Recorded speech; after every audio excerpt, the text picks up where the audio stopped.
joustavaa kättä ja käsiä valmiiksi. Eli jalkoja voi ihan hyvin vaikka nostaa vassiksi siihen. Jalat ei taivu.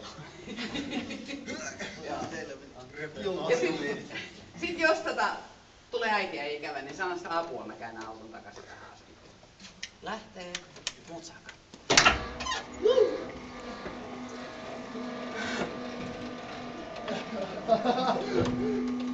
Älkää tehkö mitään. Me halutaan nähdä, että kaikki roikutte siellä möissä. Näettekö te? Ja kaikki roikutte möissä. Nyt kuljettaja ensin. Nyt jalkoja valmiiksi. Ja vapaalla kädellä irrota hitaasti vyö ja työnnä itseäsi penkkiä vasten, että sä saat vyön irti. Ja poistu sun ikkunasta jalat edellä. Ja sitten kuljettajan vieressä istuva tulee seuraavaksi. Ja sieltä toisesta ikkunasta. Joo, niin. Me jalat edellä.